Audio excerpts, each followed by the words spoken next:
Wow. So let's get centered. This video is highly requested from my Live Me broadcast because it all started on my Live Me broadcast. You guys love my Tinder stories, right? I'm not even gonna say anything. I'm just gonna jump right the fuck into the story because the person that this video is about knew I was gonna do this video from the jump. I'm just gonna sip my tea and tell you the story about how I was in a real life 50 Shades of Grey situation.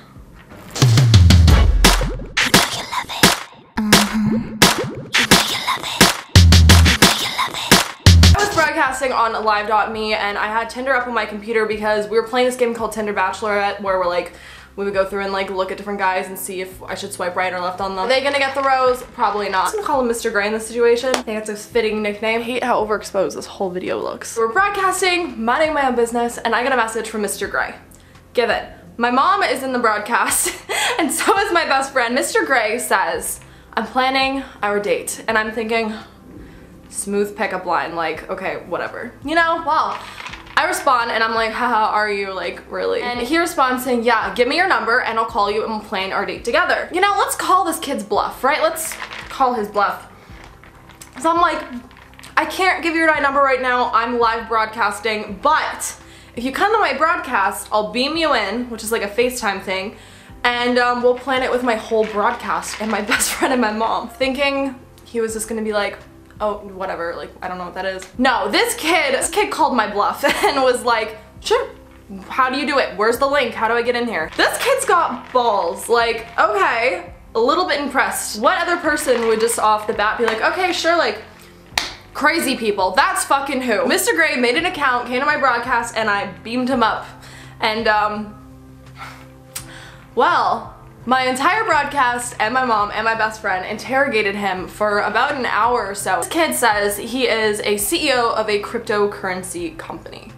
And I'm like, okay, intriguing. Very high position for a 21-year-old. But it is 2018, people. And he's living in Yorkville in Toronto, which is kind of like the Manhattan of Toronto. At this point in time, it was getting close to 11 p.m. Everyone decided that he seemed like a good candidate for me to go on a date with. He wanted to go tonight, like that night, at like midnight. Here's the thing, I'm like involved in a lot of crazy situations, and so why not add another one to it, you know, a midnight date. That sounded spontaneous as fuck, right? So I ended up ending the broadcast, I gave him my number, we started messaging, and he decided, you know, I'm like, okay, well, he is gonna order me an Uber. Dope. So I give him my address, he orders my Uber, I get ready. Oh, that is so loud, I'm sorry. I get in this Uber and I'm going downtown now in the Uber, and the entire way I'm telling the Uber driver the story, and the Uber driver was literally the best Uber driver I've ever had in my fucking life. If you're watching this, a shout out to you. This guy was so funny and he was giving me like the best advice and he was rooting for Mr. Grey. He was like, I am team Mr. Grey. So the Uber driver drops me off at his residence and we were going to go to a 24-hour restaurant down the street. We meet, totally cool, and we start walking and he decides we're all of a sudden now going to go to the movies. So at midnight, which I'm like, dude, there's no movies open at this time of night, but sure. So we start wandering around into some of like the concourses in the area, and he wants me to tell him like my craziest story, and I'm like, you don't want to hear my craziest story because it's going to one up any of yours for sure. As you guys know, if you want to watch all of my other crazy story times, they'll be linked down below. I've had like quite a couple years, and so, you know, I just one off told him like some story from like the stripper stole $8,000 from me story, and he thought I was joking. I'm like, no, I'm not joking, unfortunately. Yeah. One of my friends in Florida, he made up this thing for me, which is like, I'm the least trap person living the most trap life, which is the best description for me ever. So I told this kid that, and he was literally like, well, that's what I like about you. That's something a crazy person would say. We finally decided, okay, nothing's open, we're gonna go to the restaurant we originally planned to go to. So we go, walk to the restaurant, given it's cold as fuck outside, guys. It's Toronto in November, it's cold. We went to the restaurant, we sat down, like, in a window seat. It was so pretty. It was the cutest little restaurant. This literally was my first real date. Like, I've never been on, like, a dinner date with someone. I have exes, obviously, and, like, we went and did things, but, like, we were already dating long distance for, like, months before we met. Like, it wasn't like, oh, a first date. Like, I've never legitimately been on a first date until this night. Even though Mr. Gray is Mr. Gray. It went very well, the first date part. The whole time he was like, I'm an open book, ask me anything, and I'm like, well, so am I, ask me anything. He ordered a bottle of wine, which by the way, guys, I've gone on 2 dates now, and both times the boys ordered wine, which I never knew like boys liked wine so much. But I guess it's the boys I'm going on dates with, because they're all like businessy. How does this happen? I got a bottle of wine. I had him order my dinner for me because I was curious to see what he'd order, and I'm the least picky person ever, so I like everything and I like trying new things. He ordered me ravioli, which, good point. During the date, he literally was like, I want to talk to your mother. And I'm like, dude, it's 1 AM, my mom's asleep, she's work in the morning. So then he's like, call your best friend. So I'm like, hey, I called Crystal, and he starts talking to her. I got up to go to the bathroom. I'm like, I need an excuse to go pee. So I went to the bathroom and came back, and he was ending the call with her at that time. And I guess during the call, he was asking her like what I was into, which sounds sweet in one sense. He was into politics or like art or like what. He was like planning future dates already. And we sat there for like 3 fucking hours and just talked about ourselves and life, and it was actually a really great conversation, but he kept bringing up, he was super interested in talking about sex and like everything about that topic. You know, I'm an open book and I'll talk about literally anything pretty much. Like in the back of your mind, you're like, no normal people would have this conversation, given I was going along with it, so I'm as much as fault with that conversation. But you know what I mean? Like, it's a lot to talk about on a first date. Like a lot, even by my standards. So the whole date went very well. We finished dinner, we ended up walking back to his residence because nothing else was open. Of course, he was like asking me if I wanted to go upstairs, and I'm like, no, no, no. You promised my mother and my entire broadcast and my best friend that nothing else was happening tonight. It was just a date. We were not going to sleep together, not gonna go to your house, nothing. And I'm sticking to that. I ended up sitting in the lobby of his residence, and he took my phone and started texting my best friend, telling her that I was going to fuck him. Just be subtle. And so she totally didn't believe him because he was texting her as me, and she knows how I talk and knows that I like wouldn't say that, but she was going along with it too. He was like, okay, call me in like 5 minutes when I'm done. So he ended up calling her, she answered it and was like, haha, funny joke, like I knew it wasn't Kaitlyn. We're not like married or anything, you know? Boys. So he ended up kissing me, again asking me to come upstairs with him, and I'm like, no, no, no, not happening. Not tonight, honey. Not tonight. So ordering me to Uber home again. Before I left, he said tomorrow he wanted to go to the movies on another date. And I said, okay, second date, like that's cute. You know, we'll go to the movies, it'll be fun. He had picked a movie he wanted to watch, like Bohemian Rhapsody or something. Next day rolls around. Where's my other phone? I'm going to find the messages. The next day was American Thanksgiving. That evening, he messaged me saying, can he come over? It was gonna be our second date and that it was serious. And things start getting a little more fuckboy. Because he starts asking for sexy pictures for science. And I'm like, no, not gonna happen.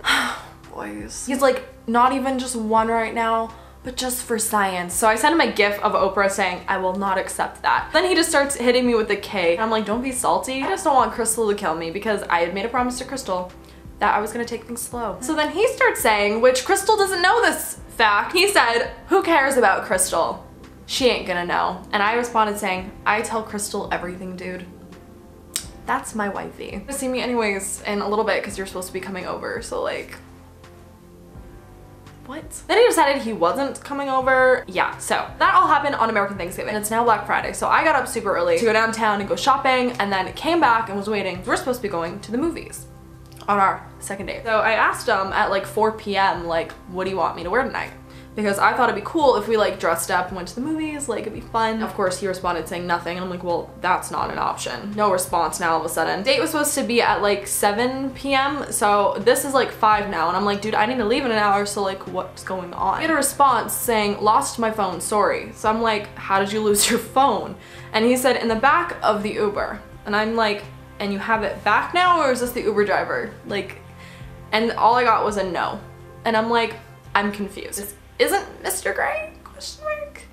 I'm like, whoever this is, like I need to talk to Mr. Gray because like I'm supposed to leave soon on a date, like what the hell? And so I get responses saying, he doesn't have a phone. I tell him to call you. And I'm like, how is an Uber driver texting me off of the passenger's phone that they left? Because literally every phone has a passcode nowadays, and he has an iPhone X, so like, I'm like, how are you responding? And he's like, phone's unlocked. And I'm like, literally typed.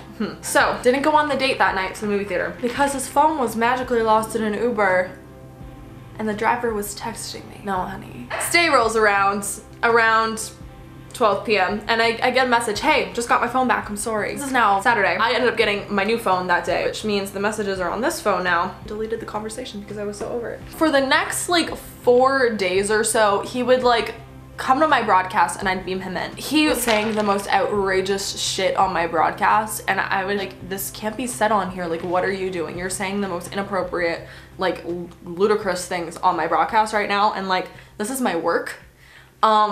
No. Then he jokingly was going to leak my address to people. He literally started saying my address. Half of it, laughed about it, and then he called me. You don't put someone's address online as a joke. I don't know why you thought that was gonna get you, like, boys. This kid is a disgrace to the male population. Like, getting into these topics where he was like, when I say 50 Shades of Grey, I'm literally saying he is the 21-year-old Canadian version of Christian Grey. You know, like, when it comes to being degraded, that's not a thing for me. I don't know if that's your thing, like, go for it, but like, in the words of what I've told him, I once told a pimp that I'm a pimp, not a hoe. So, you know, ain't into that. And he just progressively kept pushing that. I was going to be his, like, dirty little slut. Not gonna happen. This is not a like, oh, we're on a cute date, like we're actually like, no, this was not progressing anywhere positive at all. First I was a little bit intrigued, like, okay, like, cool, like we're just gonna have fun then, whatever. But then it just progressed into him doing more and more crazy stuff and like pissing me off more and more and more. I just don't understand this kid's logic at all. There's a lot of things I'm not gonna say on a YouTube video that happened during these phone calls because I was just like, These people actually literally exist. I'm not joking. Ended our last FaceTime with me basically being like, I've never unfollowed someone before and I don't feel bad about it. I really don't. I'm the kind of person that like, I hate having to like end things. I've never unfollowed someone. I've been blocked, I've been ghosted, I've had all of that happen, but I've never blocked someone else and followed him on Snapchat, unfollowed him on Instagram, and he still follows me till this day. Don't need that negativity in my life. Sum this up. It's been a couple weeks now, and during that time, he keeps coming to my broadcast and just lurking. Like, he won't say anything, he'll just come in and like watch. Every time we call him out, we're like, hey, what's up, Mr. Gray? Like, you gonna say something this time? One day, he ended up randomly messaging me on Instagram, being like, you wanna hook up? Like, not happening, had your chance, lose your phone again. I ended that thinking, okay, he got the message. No, because he came to my broadcast last week? Yeah, last week, in the morning, and was like, Kaitlyn, what do you want? He was like, love me. And I'm just like, boy, I'm not even joking when I straight up looked at the camera. Boy, I fucking tried to. Thank you, next. And I walked away and started making my coffee. No, goodbye, don't pull that shit with me. And he left and hasn't come back to my broadcast since, I think. So maybe he got the hint, but he still follows me. So I'm not sure, guys. I have a lot more I could tell you, but that's a good sum up. I hope you guys enjoyed this story. This is for all my live me viewers that watched it all play out, because every day I would go live and explain like more and more on what was happening in the story, and he would beam in, and it was quite interesting. So if you guys want to see that kind of craziness happen, make sure you go follow my live me down below. I go live every single day, sometimes multiple times a day. Go follow my Instagram and all my other social media down below. And yeah, that sign I made by hand, like I hand drew all the letters and stuff. So if you guys think I should start like selling those, like let me know in the comments, because I'm festive as fuck, okay? Okay, I guess we can customize them. I don't know, should that be a thing I do? Etsy, question mark? I hope you guys enjoyed my crazy story, and on to the next. Hoping it's not another story time video. As cool as these are, it needs some positivity in my life for once. I'm gonna make another coffee and apparently respond to the million messages Crystal has sent me while I've been filming this. In the meantime, you guys go comment down below if you have any crazy date stories or Tinder stories, because I find these really fucking interesting, and I just need to be reassured that I'm not the only one having these crazy things happen to me. Yeah. Okay, I'm gonna go continue to ruin my life. Bye.